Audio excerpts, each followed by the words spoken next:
Posez-vous la question, est-ce que tout le monde a vraiment besoin de savoir ça? Est-ce que partager cette information m'aide vraiment à avancer vers mes objectifs? Soyez stratégique dans ce que vous partagez. Chaque personne n'a pas besoin de tout savoir. Plus vous parlez de vos objectifs, moins vous avez de chances de les atteindre. Dans cette vidéo, on va vous expliquer pourquoi votre plus grande erreur est peut-être de trop partager. On va parler d'un sujet absolument crucial pour votre succès. Quelque chose qui est observé chez pratiquement tous les millionnaires et les personnes qui réussissent vraiment dans la vie. On va parler de l'art de la discrétion, et plus précisément des choses qu'il ne faut absolument pas partager avec tout le monde. Vous savez, dans notre société actuelle, surtout avec les réseaux sociaux et cette culture du partage permanent, on a tendance à tout dévoiler, à tout montrer, à tout dire. Mais laissez-moi vous dire une chose, les véritables gagnants, ceux qui construisent vraiment quelque chose de solide, ils ont compris une chose essentielle. Le silence est une arme redoutable. Prenons l'exemple de Jeff Bezos. Aujourd'hui, tout le monde connaît Amazon, tout le monde utilise Amazon, mais peu de gens savent vraiment comment tout a commencé. Quand Bezos a démarré, il n'est pas allé crier sur tous les toits qu'il allait révolutionner le commerce mondial. Non, il a commencé tranquillement, dans son garage, en vendant des livres. Il gardait ses plus grandes ambitions pour lui-même et un cercle très restreint. C'est ça, la première chose cruciale que vous devez apprendre à garder pour vous, vos véritables objectifs, vos plus grands rêves. Quand on analyse les entrepreneurs dans leur parcours, je peux vous dire une chose. Ceux qui parlent trop de leurs projets avant même de les avoir commencés, ce sont souvent ceux qui ne les réalisent jamais. Pourquoi? Parce que parler de vos objectifs donne une fausse sensation d'accomplissement à votre cerveau. C'est comme si vous aviez déjà réalisé quelque chose, alors qu'en réalité, vous n'avez même pas commencé. C'est un piège mental super dangereux. Laissez-moi vous raconter l'histoire de Thomas. Il y a 2 ans, il est venu me voir avec une idée révolutionnaire dans le domaine de la tech. La première chose que je lui ai dite, ne dis rien à personne pendant au moins 6 mois. Il a écouté. Et vous savez quoi? Aujourd'hui, son entreprise vaut plusieurs millions d'euros. Il a travaillé dans l'ombre, testé son concept, peaufiné son projet. Tout ça sans que personne ne soit au courant. Quand il a finalement lancé son produit, tout le monde a été surpris et c'était exactement ce qu'il voulait. Passons à un autre aspect de crucial, votre situation financière. Écoutez-moi bien, c'est peut-être l'un des points les plus importants de cette vidéo. Warren Buffett, l'un des hommes les plus riches du monde, vit toujours dans la même maison modeste qu'il a achetée en 1958. Il conduit des voitures ordinaires, mange dans des restaurants normaux. Pourquoi? Parce qu'il a compris que la vraie richesse n'a pas besoin de s'afficher. En fait, plus vous montrez votre argent, plus vous attirez les problèmes. Je vais vous donner un exemple concret qui m'est arrivé personnellement. Au début de ma carrière, quand j'ai commencé à avoir un peu de succès, je faisais l'erreur de partager mes victoires financières sur les réseaux sociaux. Résultat, j'ai commencé à recevoir des tonnes de messages de personnes que je n'avais pas vues depuis des années, me demandant de l'argent, me proposant des opportunités d'investissement, essayant de me vendre toutes sortes de choses. C'était épuisant et ça m'a appris une leçon précieuse. Parlons maintenant de vos difficultés et de vos problèmes. C'est peut-être contre-intuitif, mais vos moments de doute, vos échecs, vos périodes difficiles, ce sont des choses qu'il faut aussi apprendre à garder pour vous. Non pas par honte, mais par stratégie. Prenez Mark Zuckerberg par exemple. Facebook a connu d'énormes difficultés dans ses débuts, mais Zuckerberg ne passait pas son temps à en parler publiquement. Il gérait ses problèmes en privé, avec son équipe. Vous savez pourquoi c'est si important? Parce que malheureusement, et c'est triste à dire, mais c'est la réalité. Certaines personnes se réjouissent secrètement des difficultés des autres. C'est ce qu'on appelle le Schadenfreude en allemand, la joie maligne. Si vous partagez vos problèmes avec tout le monde, certains vont utiliser ces informations contre vous, d'autres vont perdre confiance en vos capacités, et d'autres encore vont simplement se délecter de vos difficultés. J'ai vu ça arriver à Sarah, une entrepreneuse brillante dans le domaine de la mode. Au début, elle partageait toutes ses difficultés sur LinkedIn, pensant être authentique. Mais elle a vite réalisé que ses concurrents utilisaient ces informations pour ses clients, en semant le doute sur la stabilité de son entreprise.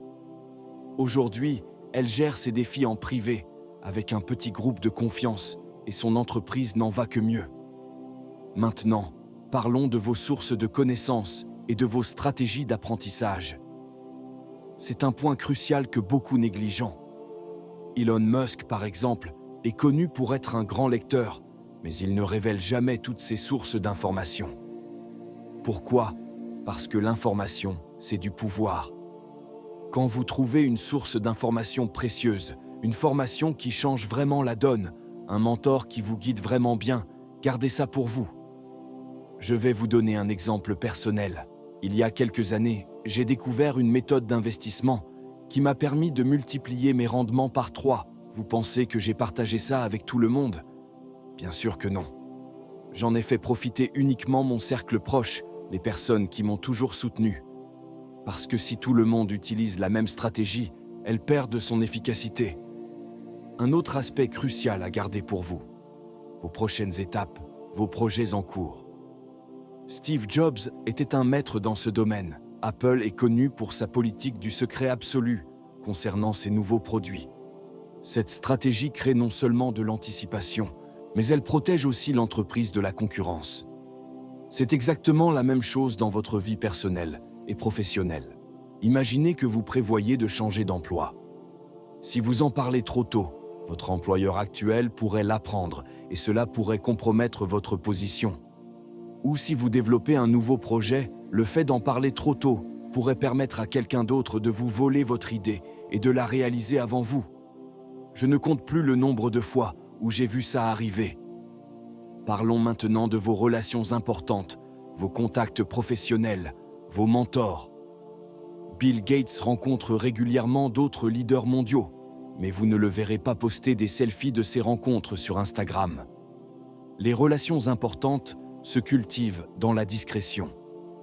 J'ai personnellement un réseau de mentors et de conseillers incroyables, mais très peu de gens savent qui ils sont. Pourquoi ? Parce que ces relations sont précieuses et doivent être protégées.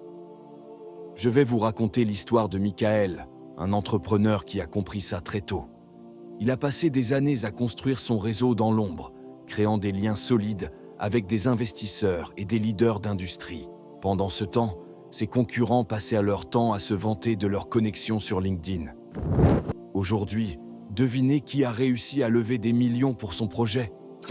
Michael, parce qu'il avait créé de vraies relations de confiance, pas juste des connexions superficielles pour les réseaux sociaux.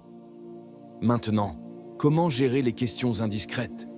Parce que c'est bien beau de vouloir être discret, mais dans la vraie vie, les gens vont vous poser des questions, ils vont essayer de savoir. Il faut apprendre l'art de la réponse évasive. Quand on vous demande combien vous gagnez, vous pouvez sourire et dire « suffisamment pour vivre confortablement ». Quand on vous interroge sur vos projets, restez vague. J'explore plusieurs possibilités intéressantes. L'important est de rester poli, mais ferme dans votre discrétion. Cela me rappelle une situation avec David, un autre entrepreneur que je connais. Lors d'un événement de networking, quelqu'un lui a demandé le chiffre d'affaires exact de son entreprise. Sa réponse a été parfaite.